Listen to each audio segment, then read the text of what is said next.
Di awal, film akan membawa kita ke sebuah pertandingan anggar, di mana ada beberapa pasang atlet anggar yang sedang bertanding dengan sengit. Setelah kesengitan itu, akhirnya keluarlah seorang pemenang dengan skor 15. Tak disangka-sangka, ketika sang pemenang membuka pelindung kepalanya, terlihatlah seorang wanita cantik dengan senyum yang lebar, yang diketahui bernama Yonghee. Yonghee pun kemudian menemui keluarganya yang ada di pinggir lapangan, yang terdiri dari dua orang saudara perempuan dan ayahnya. Mereka benar-benar terlihat bahagia.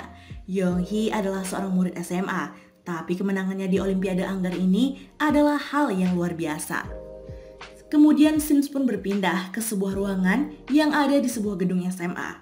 Di sana kita bisa melihat ada seorang murid laki-laki yang terlihat menunggu gurunya di tepian jendela.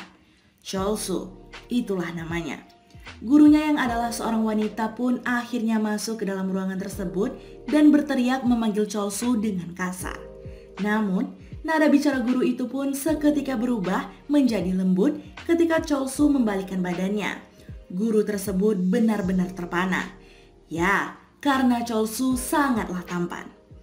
Kemudian guru itu bertanya kepada Cholsu kenapa orang tuanya yang seharusnya hadir sekarang tidak ada.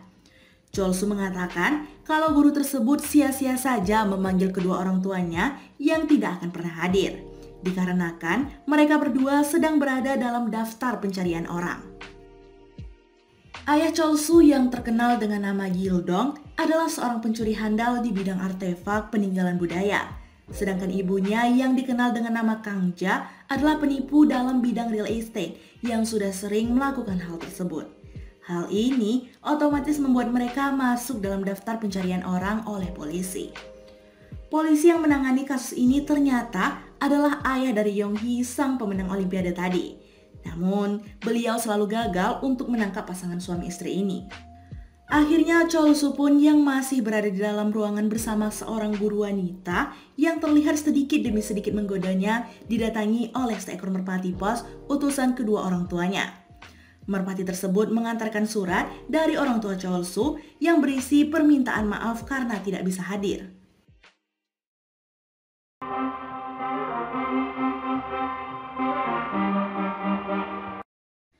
Setelah selesai, Cholsu pun keluar dari ruangan tersebut dan pergi ke sebuah hotel untuk merayakan ulang tahunnya. Namun di tengah jalan, ia dibuntuti oleh kedua polisi yang menangani kasus orang tuanya. Ia lalu memacu kecepatan mobilnya dengan teknik yang epik dan ia berhasil lolos. Tapi tidak dengan kedua polisi itu. Mereka menabrak sebuah mobil yang melintas yang ternyata adalah mobil dari ketiga putrinya tadi. Mobil ketiga putrinya itu terbalik dan terbakar. Kedua kakak Yonghee bisa keluar dari mobil itu namun tidak dengan Yonghee. Melihat kejadian itu, Cholsu yang masih ada di TKP tidak tega dan datang menyelamatkan Yonghee. Yonghee yang dalam setengah sadar membuka matanya dan tersenyum. Ya, benar sekali karena seorang pria tampan sedang menggendongnya. Itu adalah pertemuan pertama Cholsu dan Yonghee. 7 tahun pun berlalu. Kini Yonghee adalah seorang polisi dan sedang melakukan pekerjaannya dalam meringkus penyelundupan narkoba. Ia sekarang juga sudah berpacaran dengan Cholsu selama 7 tahun. Ya, cinta pada pandangan pertama itu memang ada. Buktinya, setelah pertemuan pertama mereka pun menaruh hati kepada satu sama lain dan berpacaran. Pada saat itu, Yonghee dan Cholsu meminta izin untuk berpacaran kepada ayah dan kedua saudara perempuan Yonghee. Tentu saja, respon mereka adalah menentang hubungan itu. Mereka semua adalah keluarga yang turun-temurun bekerja sebagai polisi. Itu adalah hal yang buruk jikalau mereka berhubungan baik dengan orang-orang yang ada kaitannya dengan tindak kriminal. Namun Cholsu meyakinkan mereka. Ia mengatakan bahwa ia juga bertekad untuk menjadi seorang polisi. Dan ia tidak ada kaitannya lagi dengan kedua orang tuanya itu. Mendengar hal itu, keluarga Yonghee tertawa terpingkal-pingkal. Mereka tidak yakin jika Cholsu bisa menjadi seorang polisi. Karena hal itu, ayah Yonghee mengatakan jika ia bisa, ia bahkan akan langsung menyetujui pernikahan mereka. Hari-hari pun berlalu, namun Cholsu belum juga bisa menjadi seorang polisi. Ia gagal dalam ujian tes menjadi polisi sebelumnya. Ia bekerja sambilan sebagai tukang bangunan sambil belajar untuk kembali mengikuti ujian tersebut. Ayah dan ibu Cholsu tentu tidak membiarkan anaknya hidup sebatang kara. Mereka datang ke tempat kerja Cholsu dan terus membujuk Cholsu dengan berbagai macam fasilitas agar Cholsu kembali pulang bersama mereka. Namun, usaha mereka sia-sia karena Cholsu sangat bertekad untuk menjadi seorang polisi. Dan ia juga tidak mau menggunakan uang dari hasil pekerjaan kotor orang tuanya. Tak sampai di situ, kali ini kedua orang tua Cholsu yang sudah tahu bahwa ujian kepolisian akan diadakan sekitar beberapa hari lagi mengumpulkan keluarga Yonghee dengan cara menculik mereka semua untuk berbicara secara empat mata. Ayah dan kedua kakak Yonghee terbangun di atas perahu karet di tengah kolam renang dengan banyak anjing pelacak yang mengelilingi kolam tersebut. Serta di pinggir kolam ada ayah dan ibu Cholsu yang sedang menyaksikan mereka. Kedua orang tua Cholsu mengatakan bahwa mereka ingin ayah dan kedua kakak Yonghee bekerja sama dengan mereka untuk menggagalkan Cholsu dalam ujian masuk kepolisian. Mereka mengatakan beberapa kemungkinan buruk yang akan terjadi jika sampai Cholsu lulus dalam ujian tersebut dan menikahi Yonghee. Mereka juga mengatakan bahwa hal itu juga akan bisa berdampak buruk bagi keluarga Yonghee. Di sana, orang tua Cholsu juga mengakui bahwa di ujian sebelumnya Cholsu sudah lulus dalam ujian tersebut. Namun, kedua orang tua Cholsu mengacak sistem komputer dan mengubah Cholsu sebagai peserta yang tidak lulus. Sementara itu, Yonghee terus mendukung Cholsu sebelum mengikuti ujian yang akan diadakan esok hari. Dan mereka berdua berharap agar Cholsu lulus dalam ujiannya kali ini. Cholsu lalu kembali ke kos-kosannya untuk tidur. Ia berencana untuk tidur lebih cepat malam ini. Namun, malam ini juga kedua orang tuanya dan keluarga Yonghee melakukan aksi mereka. Orang tuanya menyewa orang-orang untuk membuat keributan sehingga mengganggu tidur Cholsu. Dan kemudian ayahnya membuat hujan palsu dengan efek petir yang sangat kuat.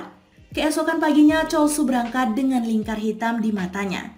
Namun masih ada halangan yang datang dari keluarga Yonghee. Mereka mengutus kedua polisi untuk menangkap Cholsu dengan alasan pemerasan yang telah dilakukannya. Cholsu dibawa dengan mobil polisi, namun ia berhasil kabur pada saat lampu merah menyala. Kemudian Cholsu dihadapkan dengan kakak Yonghee yang bertubuh gempal. Mereka sempat berkelahi dan Cholsu memutuskan melompat ke truk sampah. Setelah itu ia turun dan kemudian berlari ke tempat ujian kepolisian. Ia berhasil masuk dengan tubuhnya yang berbau sampah. Namun sayang, ternyata ibunya telah menukar nomor ujiannya dengan orang lain sehingga ia tidak bisa mengikuti ujian tersebut.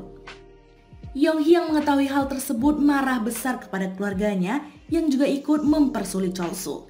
Ia berencana untuk tinggal dengan Cholsu. Namun, Cholsu merasa malu dan tidak ingin menemui Yonghee saat itu. Ternyata, Cholsu merencanakan penangkapan terhadap kedua orang tuanya. Dan ia pun berhasil menangkap mereka dan membawanya ke hadapan ayah Yonghee. Yonghee pun tiba di rumahnya dan melihat bahwa Cholsu ingin menukar kedua orang tuanya dengan dirinya agar mereka berdua bisa menikah. Yonghee tentu saja tidak suka dengan sikap Cholsu yang seperti ini. Ia menampar Cholsu dan memutuskan hubungan mereka berakhir. Cholsu merasa muak dan sedih dengan semuanya. Ia pulang dan membakar semua buku ujian masuk kepolisian yang ia punya. Yonghee yang masih bersedih harus tetap menjalankan tugasnya sebagai seorang polisi. Ia menangani sebuah kasus pembunuhan berantai. Cholsu dan Yonghee dipertemukan kembali di sebuah pesta para elit ternama yang menjajakan banyak wanita. Yonghee menyamar sebagai salah satu dari wanita yang dijajakan di pesta tersebut demi menyelesaikan misinya. Dan Cholsu pun juga melakukan sebuah misi untuk mengambil kalung berharga dari leher seorang pria. Namun, hal itu tidak jadi karena Cholsu menyadari jika ada Yonghee di pesta tersebut. Ia kemudian ikut menaruh harga untuk membeli Yonghee, bersaing dengan polisi pria yang menyamar mengikuti Yonghee dalam misi ini. Cholsu terus menaikkan harga yang bisa ia bayar. Namun akhirnya ia pun menyadari jikalau Yonghee juga menjalankan misi dan merelakan Yonghee dengan harga 60 juta won. Cholsu mengajak Yonghee bertemu di sebuah kafe dan mengatakan kalau ia akan keluar negeri meninggalkan Korea. Dan ini adalah perpisahan terakhir mereka. Sebelum meninggalkan Korea, Cholsu meminta bantuan kedua orang tuanya untuk membantu mengungkap dan memberikan petunjuk dari kasus pembunuhan berantai yang ditangani Yonghee. Karena ia melihat kasus itu benar-benar sulit dan Cholsu berpikir para pembunuh adalah seorang maestro yang ahli seperti kedua orang tuanya. Akhirnya, Yonghee mendapatkan petunjuk yang ditulis oleh Cholsu atas bantuan kedua orang tuanya. Namun ketika Yong-hee pulang ke rumah, setelah selesai menyelidiki kasus tersebut, ia telah ditunggu oleh para pembunuh berantai di rumahnya. Kemudian mereka menculik Yong-hee dan mengatakan kepada keluarganya agar tidak melawan dan hanya berdiam diri di rumah mereka. Namun Chol-soo mengetahui di mana tempat lokasi para pembunuh berantai itu. Ternyata mereka ada di sebuah bandara dan akan berangkat ke luar negeri. Chol-soo pun bergegas ke bandara dan sesampainya di sana ia melawan para penjahat tersebut sendirian sampai akhirnya bala bantuan datang dari orang tuanya. Dan mereka akhirnya bisa menyelamatkan Yong-hee serta menangkap dalang dari pembunuhan berantai tersebut yang ternyata adalah polisi cupu yang selama ini ada di sekitar mereka. Di akhir film, kita diperlihatkan dengan pernikahan khas anggota kepolisian. Ya, itu adalah pernikahan Chol-soo dan Yong-hee. Setelah melewati berbagai rintangan, akhirnya Chol-soo berhasil lulus dan menjadi anggota polisi, serta bisa menikahi Yong-hee. Mereka semua terlihat bahagia, baik keluarga Yong-hee maupun ibu dan ayah Chol-soo. Setelah pernikahan selesai, orang tua Chol-soo bertanggung jawab dan bersedia melakukan masa tahanan mereka akibat dari semua kejahatan mereka.